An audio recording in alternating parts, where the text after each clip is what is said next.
안녕하세요. 저번 시간 리뷰를 하고서 실제로 RMPB가 어떻게 적용되는지를 같이 보면서 이해도를 높여가도록 하겠습니다. 그래서 HLB가 리보세라닙이랑 양수도 계약을 했잖아요. 리보세라닙 물질 특허에 대해서 이 가치평가하는 방법 중에 이제 기존의 방법이 아니라 RMPB를 사용해서 가치평가를 했다는 것을 이제 확인했습니다. 여기 이제 특징적인 것은 임상 단계별 성공 확률들이 이제 들어가 있다라는 건데요.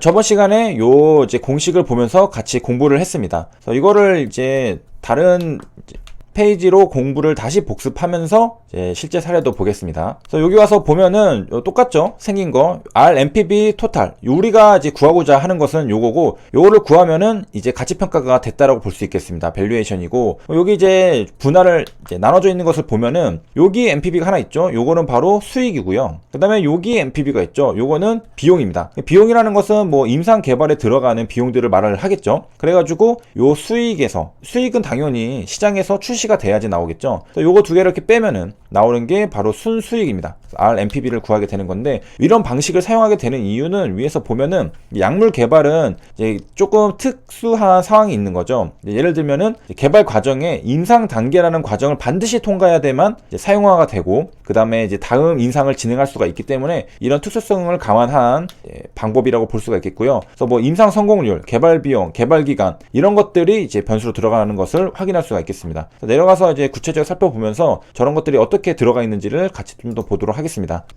저번 시간 한번 봤기 때문에 이제 간단하게만 용어 정리들을 같이 보면서 넘어갈게요. 여기 보면은 이제 RLOA라고 적혀 있는데 요게 바로 승인 가능성입니다. 그래서 아마도 이제 0에서 1 사이겠죠, 당연히. 그 다음에 여기 프로피티라고 적혀 있는 것들이 뭐냐면은 각 개발 단계별 진입 가능성입니다. 그래서 뭐 2상을 가려면은 1상이 성공적으로 마무리가 돼야지 2상으로 넘어갈 수 있고, 2상은 또 3상, 2상의 마무리 잘 돼야 3상 넘어가잖아요. 이것들을 곱해서 코스트를 곱해주게 됩니다. 그 다음에 이제 여기 보면은 이제 CFT, 이거 캐시플로, 요거는 이제 출시 이후의 현금 흐름을 말하는 거고요. 요 T는 언제까지냐? 바로 이제 특허 만료까지의 기간을 말하게 됩니다. 그 다음에 여기 중간에 있었던 요 CP, T는 요거 코스트죠. 각 개발 단계별 개발 비용입니다. 요거랑 이제 다음 개발 단계의 이제 진입 가능성을 곱해주게 되면은 이제 코스트가 나오게 되고요. 그 다음에 요거 PT는 각 개발 단계별 기간이다. 여기 보면은 이쪽 코스트 쪽에는 다 이렇게 적혀 있는 것을 알 수가 있겠죠. 왜냐면은 임상이 1상이 다르고 2상이 다르고 3상이 다르기 때문에 이런 것들이 구분을 해주기 위해서 이렇게 있는 거고, 여기 앞에는 PT가 아니죠. 왜냐? 이거 구분할 필요가 없기 때문에 그런 겁니다. 순수익에 대한 RMP. 그 다음 밑에 1 플러스 A PT는 요거는 이제 A 같은 경우는 디스카운트 레이시라 가지고 현가를 하는 거고요. 그러니까 퓨처 밸류를 프레젠트 밸류로 바꿔준다라는 것. 그 다음에 이렇게 계산을 하면은 나오는 게 바로 RMPB 토탈이고, 우리가 구하고자 하는 밸류에이션 할 때 순수익에 대한 것이고요. 내려가서 보면은 또 하나씩 뜯어 보면은 요 앞에 거는 뭐냐? 출시 이후 수익의 현재 가치죠. 그러니까 출시 이후죠, 요거. 그러면 어떻게 구하냐? 시장 출시 후에 발생할 매출 총액이 있죠. 이거를 이제 캐시플로우라고 하는데, 요거에다가 시장 출시 가능성을 곱해줍니다. 그리고 이게 이제 해당 매출이 발생할 때까지 기간, 특허 기간까지 발생하겠죠. 그 다음에 할인율을 적용해서 구하게 된다. 그 다음에 이 캐시플로우도 좀 자세하게 적어줬는데요. 현금 유입에서 총 현금 유출을 차감한, 그러니까 출시를 하고 나서도 뭐 비용들이 나갈 수가 있잖아요. 영업비용 같은 거, 그런 것들을 이제 빼주는 것 같아요. 그 다음에 내려가서 이제 개발 과정에서 비용, 여기 보는 우리가 여기 뒤에 거 마이너스 되는 거, 요게 이제 각 개발 단계 비용에 해당 단계로 진입할 수 있는 진입 가능성을 곱해서 할인율로 할인한 총합이라고 합니다. 이 부분이 확 눈에 안 들어오신 분들이 있을 것 같은데, 요 밑에 설명이 조금 더 자세하게 나와 있습니다. 그래서 진입 가능성이라는 것은 이 해당 개발 단계로 진입할 가능성입니다. 그러니까 3상 진입 가능성은 3상으로 진입할 가능성입니다. 무슨 말이냐면은 여기에 이제 현재 약물 개발 단계가 2상일 경우에는 전임상이랑 임상 1상이 성공했다라는 의미죠. 그러니까 이상을 진행을 하고 있는 거겠죠. 그렇기 때문에 임상 2상의 진입 가능성은 100%죠. 왜냐? 1상, 2상이 전임상이 끝났기 때문에 2상은 지금 하고 있으니까 100%고, 그러면은 이제 문제는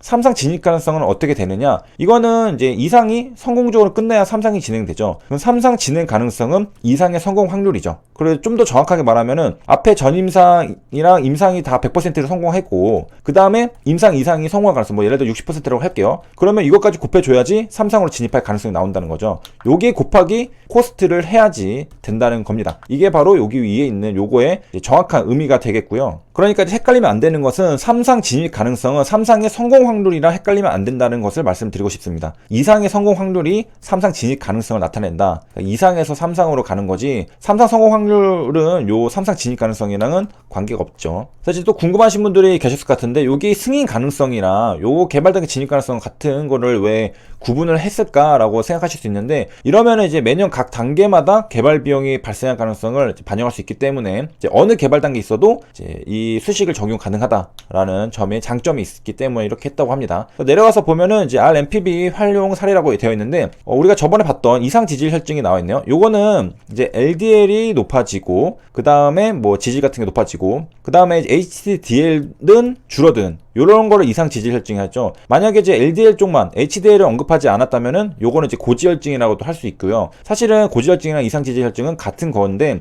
조금 더 엄밀하게 말하면은 HDL이 낮아지는 것까지 언급이 된다면은 이상 지질 혈증이라고 한다고 했습니다.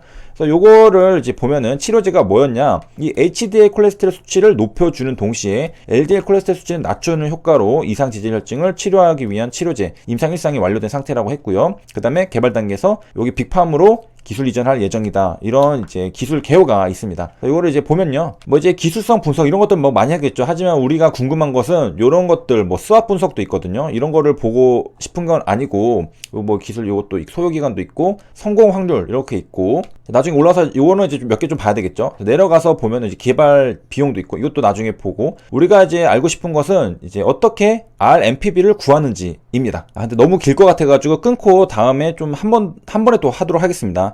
다시 올라와가지고 보면은 여기 probability가 있고 여기는 likelihood라고 적혀 있는데 요 차이점에 대해서 같이 보고 마무리를 하도록 하겠습니다. 그래가지고 이제 결론을 딱 한 번에 하면요. 요게 이제 probability는 확률이고요. likelihood는 가능도라고 한국말로 씁니다. 그래서 이게 우리가 확률 분포 함수가 이제 두 개가 있는데 셀 수 있는 거에 있었고 연속이 있었다고 했잖아요. 연속 같은 경우에는 이제 PDF가 나오게 되고 보면은 이제 확대를 해서 직관적인 정의라고 하는데 셀 수 있는 사건에 이제 요거 보면은 확률 분포 함수의 y 값은 그 확률 그 자체였죠. 그렇기 때문에 이 가능도는 확률 그 자체가 되는데 이 연속할 경우에는 예를 들어 이렇게 했을 때 요 이제 y 값이 확률이 아니었잖아요. 우리가 저번에 봤듯이 요거 적분한 게 확률이었습니다. 그렇기 때문에 이제 가능도는 확률이 아니고 가능도는 요 PDF의 y값, 그러니까 얘도 y값인데 얘는 이게 확률 그 자체였잖아요. 뭐 6분의 1이라던가 이렇게 돼가지고 그러니까 얘도 y값이고 얘도 y값인데 얘는 y값이 가능도, 근데 얘가 확률이기 때문에 가능도는 확률이 되는데 얘 같은 경우에는 이 y값이 확률이 아니었잖아요. 그렇기 때문에 PDF 값이 가능도다 이렇게 나와 있는 겁니다. 그러니까 한마디로 둘 다 확률 분포 함수의 y값인데 이 셀 수 있는 사건 같은 경우에는 y값이 확률이기 때문에 가능도가 확률이랑 같아지는 건데 이 연속할 경우에는 y값이 확률이 아니라 PDF 값이기 때문에 가능도는 PDF 값이랑 같다 이렇게 되어 있습니다. 그래서 이것만 봐도 확률이랑 좀 다르다는 걸 알 수가 있죠. likelihood는.